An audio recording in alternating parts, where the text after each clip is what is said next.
Lots of jokes about aging. It's so much fun being this old and trying to make people laugh. I love it. Oh, I love I, that. I didn't start comedy till I was 63.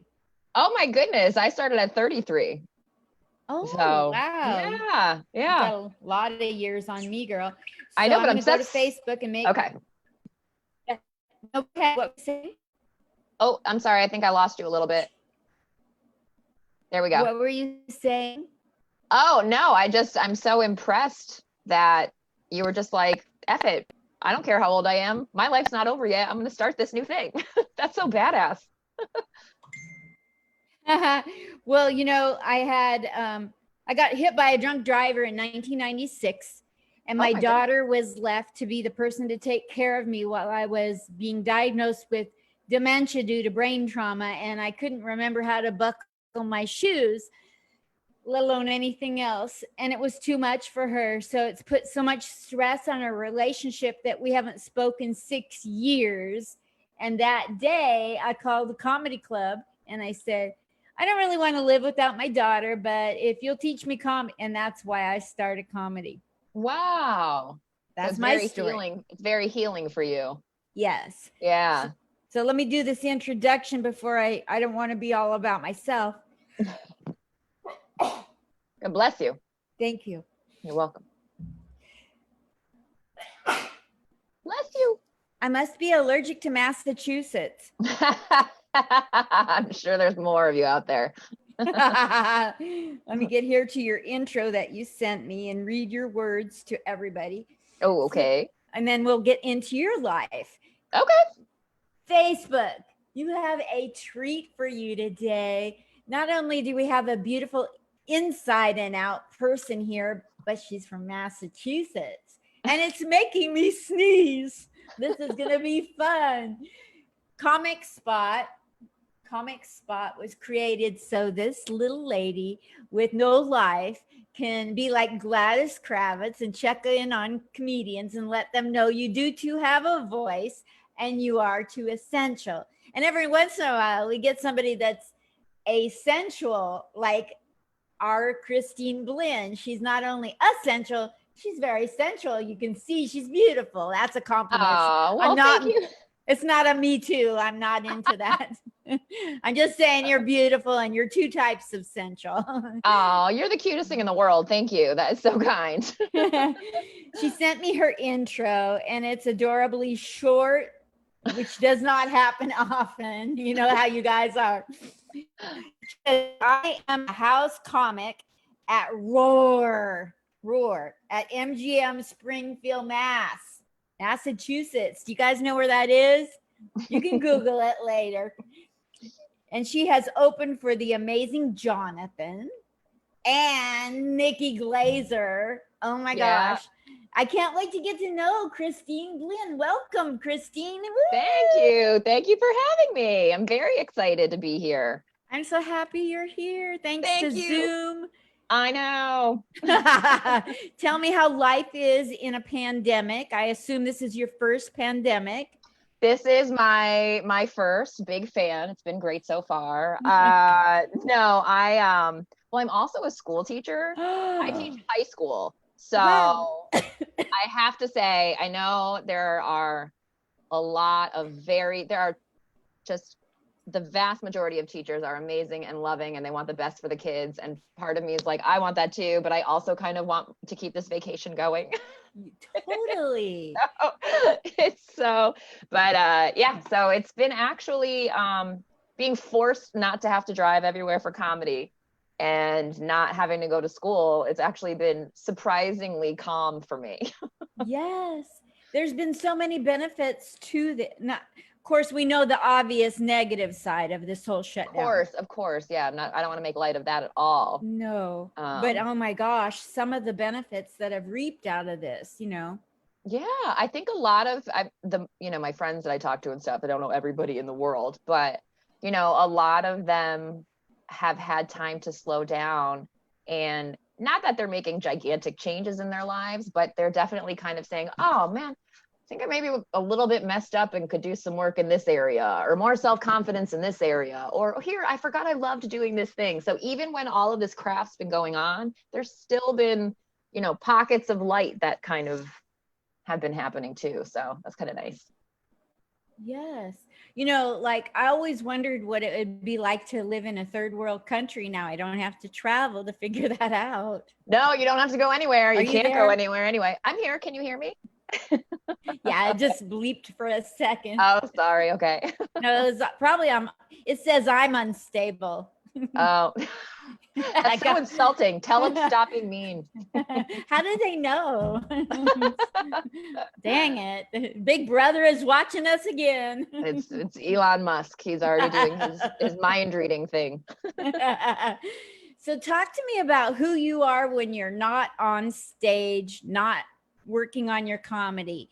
Do you own a dog? Do you run? What are your favorite things to do? People need to know. I used to run. I'm sure everybody is dying to know. I used to run, and then I just kind of decided why. So now I walk more. But no, when I have downtime, I don't have a dog because I'm not home enough to have a dog, you know. So Time. they take time, but they also need people around. So I have a cat to get my animal fix, and I grew up with cats, you know. But you can give them enough food and water and a clean litter box, and they prefer you to not be there anyway. So I'm good with that. I got 4 nephews and a niece. So I've been trying to spend a lot of time. After this interview, I'm actually driving out to my brother's. He's about an hour from here to hang out with my nephews. One of them just turned 10. So. Oh, how cool is that? Yeah. So when you're a funny lady now, you're doing comedy, but in your early life, I like to ask everybody kind of sort of the same question. You know, I don't pull a lot of punches. I'm not like Muhammad Ali up in this thing. But when you were younger, were you always funny, or did that pop out of you later in life? I was super shy when I was a kid. And I always wanted to be like the funny people. So like my dad, my parents are very funny. Many people in my family, I say this to the day I die, are way funnier than I am.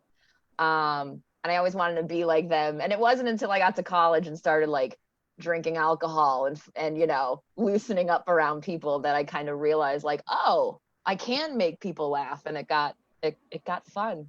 That's so cool. When was the first time that somebody actually told you that you were funny? Because like you noticed with the alcohol that you were funny. Not that I want to promote that or anything. No. That just got rid of my social anxiety. I'm not saying it was right. I totally get it. Yeah. I know you're not promoting it, but when, you know, like, so you made people laugh. And then did people say, my God, you're so funny, you should do comedy? No, I guess I should be a little insulted. Go back. I remember one time when I was younger, my uncle told me that I should be a comedian. Cool. And I remember being really like super proud of that and like very excited about it because I was like, oh, you know, they think I'm funny, so maybe I am funny. Of course, I still don't believe I'm that funny. You know, I think it's like the the case of the comedian, not, you know, the insecurity and all that crap. But yeah, when my uncle told me that, I was really excited. Of course, I don't remember how old I was. I couldn't have been out of high school, maybe college, and then I waited another 15 years. Yeah. Try it. Well, I'm a baby boomer. You know, I grew up in the 50s and women weren't supposed to talk or nothing, you know, and whenever I was funnier than my father, he would call me the B word. Like, sounds like your dad wasn't very funny. He did not like me upstaging him. So I held it all in until I was 63. So I feel awful. You know what I mean? Like, I feel like growing up in the 80s, not to totally cut you off, growing up in the 80s, like our dads were one of the first to be able to kind of encourage their daughters to be whatever they wanted to be. Yes, you know, like the 70s, 80s girls. So I feel like, I never really had that experience. I mean, before stand up, I worked in sports, and my dad kind of was like, don't ever tell anyone you can't do it because you're a girl. So, Nice. but I said before we went live, like it's so cool that in your 60s you were like, life's not over. I'm doing what I want to do. And that's awesome. I refuse to die, Don't. Yeah, that's awesome. I would make people laugh, just not around my dad. Oh, good. Well, at least you got your fill. Yes. I had to get my comedy fix on away from my dad. So you went up on stage your very first time in a professional comedy scene. When and how did that go? Oh, it went horribly. It was awful. Totally. Yeah, no, let's see, I was about 33 and 32 or 33, right around that age change. And I went to an open mic. I didn't know how to start, so I just kind of took a acting class out in Boston that summer. And great city to take class. Yeah. And then it's about 90 minutes from here, 90 miles or so. And so I would drive out, and then I didn't have any more gas money. I was like, I can't spend this gas money more. So one of our assignments was to go to an open mic. So I went to one, did horribly, but, hung out with some comics and kind of just kept going and going. Now, you live in Massachusetts and you went to Boston, Mm-hmm. and there is a famous comedian from, I believe, Massachusetts that went and started in Boston. Do you know Wendy Liebman? Wendy Liebman, I know the name, but have I met personally? No. Oh, you should go watch her interviews when she talks about getting into comedy from where she's from to Boston. Her first time on stage, it's hilarious. I will do that. Absolutely. Yeah. She's my favorite female comedian on the planet. Oh, that's so great. Okay, good. I'll look that up. Right under her is Rita Rudner, but Wendy's way above that, above awesome. that in my book. Well, good. So, I'm going to check her out then. Yeah, you'll be blown away at how simple the material is, yet so complicated and such intricate delivery style. If you sit and watch it, it's like so complicated the way she delivers simple material. Yeah. I love that. Oh, yeah, absolutely. So how has your comedy career been going? It's going pretty well. I actually am really excited. I just got picked to open for Chelsea Handler on Monday, Tuesday, and Wednesday when she's in Providence at the Comedy Connection. You told me that. I forgot to mention. Yeah, no, that's okay. Don't worry about it. But yeah, so I'm very excited about that. I mean, I wish I wasn't so rusty because we, can't get on stage very much, but yes. I'm excited. So I'm going to host a show on Saturday and then go, and we're doing she sold out 6 shows before I even submitted a tape. Like she just it's going to be inside, socially distanced, Rhode Island has the indoors open, but yeah, I can't, I hope she likes me. She will. She'll adore you. I feel like the new kid freshman year, so, but I'm very excited to learn anything from her. She might actually like the fact that you're not, further along in your comedy than you are, because I don't know, there's different headliners want different things from the people that open, and she's seen something in you, so that's I hope so. In my mind, she picked me personally. That's how I tell the story to myself. But absolutely. So do you have your set figured out, sort of, or I've gone through some stuff. I have the strongest ones that you always do, and I got to go through my set list and see what I want to use and what I don't. I mean, I don't have some ungodly amount of material yet or anything, but yeah, I was told to prepare 20 or 30 minutes. So I'm not sure exactly what she's going to want me to do. So we'll see. That's so great. I know, I'm really Congratulations. excited. Thank Just you. being picked, I know. It's at the very least, my one of my friends was just like, "Oh my God, you're famous now." I'm like, "Well, hardly, but at the very least, Ye- it makes me feel like I'm doing taking the right steps and improving and getting better and in the right place." So It's such a validation of your process. yeah. Yes, that's the perfect word for it. It's very, very validating and lets me know I'm not wasting my time. Exactly. Oh, Exactly. yeah. So what is it that what stamp do you want to leave on the world? Oh, I have so many. I always say when I get rich and famous, I'm going to fix the public school system in the United States. Good. I'm I like going. that. Thank you. Anti-diet and body positivity is Ooh. another huge one. I did a lot of my work during COVID or still is, fixing my body image, and it's a long way to go. But so that's something that's very, very important to me. And your general sense of equality, Black Lives Matter, all of those, just the equality for everybody. Yes. Yes. Yeah. Okay. So when it comes to your comedy, are there people you want to give a shout out to who have helped you along the way, Oh or God, and yes. or now that you're at a certain level, are you doing something to give back to comics behind you? I feel, first of all, I still don't feel like I should be any kind of person giving advice. Like that's Uh, but I think one of my favorite things to do is right now is be more of a role model for younger kids and girls. So my friend's daughter's 9, and she sees me going for what I want to go for, that I didn't see. Nobody, when I was a kid in my area, we didn't know anybody who was doing comedy. It wasn't even a possibility as a job, that was just something other people did wherever they lived. And now she sees that. And another one of my friend's daughters is in performing arts school because she wanted to do comedy. So she reaches out to me and I talk to her all the time. And, so right now I feel very comfortable. I had a former student who came and got on stage, helping the younger. wow. Right now I feel very comfortable doing that. And then someday when I get more time in this game, maybe other people, but yeah. Coming from an educational background like you do, maybe in the future you could be a motivational speaker or a trainer for young comics coming up.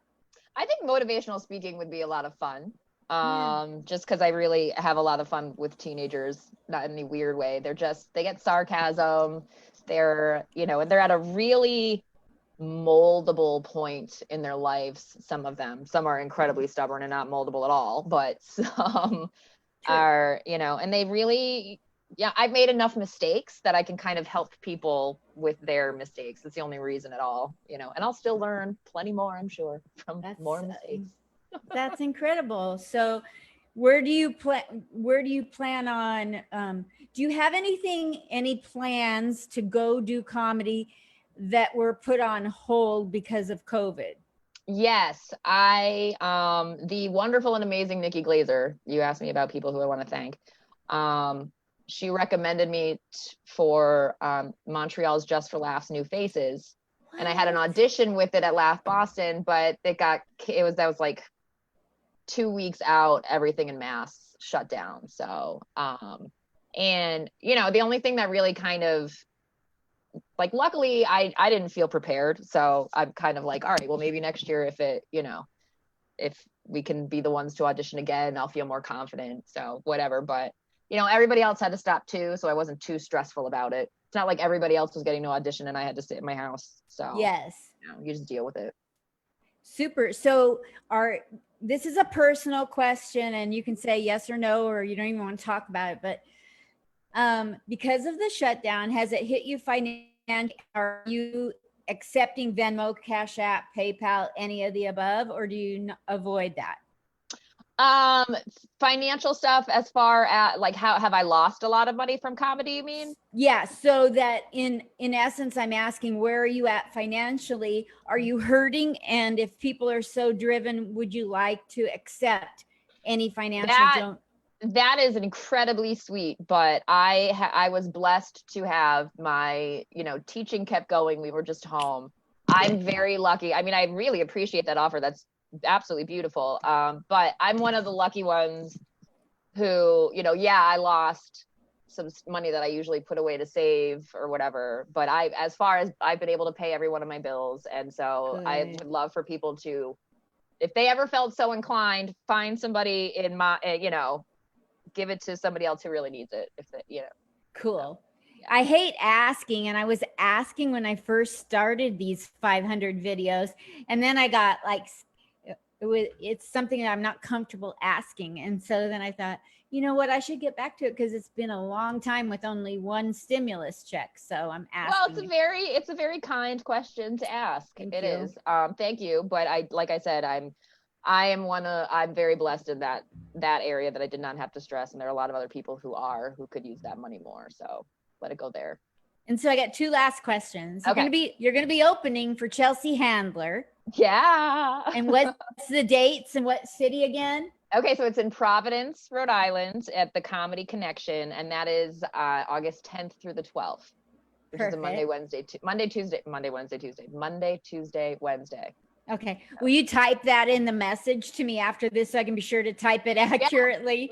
Yes, okay. Absolutely, I will. And then so you're going to be there. That was a statement. But I asked when.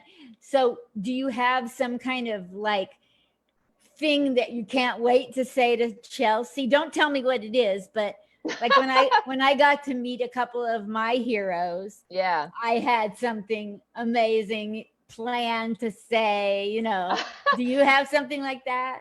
No, I have definitely, topics that I hope come up. But anytime I ever try to plan what I'm going to say in that situation, I end up coming off really stupid and awkward. So I'm just going to go in and say, hi, my name's Kristine. It's very nice to meet you.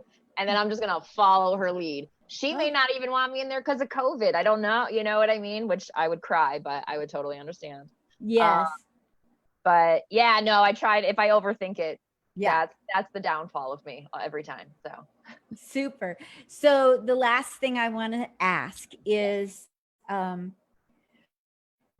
going to be, transitioning at some point out of your very first pandemic that you went through without having a manual how to get through it. Yes. And we're funny people, so we see the world really differently than others. Yes. So as motivation or hope for people listening, what's a funny way that you can get through the rest of this dang pandemic? Smoke a lot of weed. I don't know if that's the funniest answer, but it certainly brings me a lot of laughs and relaxation. So smoke a lot of weed and take a lot of selfies. Yeah, that's it. There you go. There you go. High five on that one. We did that together. Very good. Very good. Thank you so much, Kristine Blinn. Now I know you. We've met virtually. So that's awesome. So anytime you come to Vegas, let's go do Starbucks on me. I will. Thank you very much. You are wonderful. And thank you for having me on. And you're inspirational too for doing this, starting in your 60s. I think it's freaking awesome. Thank you so much. Yeah, I hope I'm still doing new stuff then. You will be. And thank you for your dedication to making people laugh at a young age. Same goes to you in an opposite way. Well, thank you very much. Yeah, because you're young, you're marketable, you're very beautiful, you're funny. The world's your oyster. Hey, listen, I will come back on this show anytime you want if you're going to talk to me like that. Anytime on the show, I'll be here. That brings me to my final closing comment, because final and closing are very different from each other. Now that you're a graduate of Comic Spot, you're on the same level with Sinbad. Yes. So I love Sinbad. He's freaking great. That's awesome. he's the best. I'm very proud of that. Yes, thank you.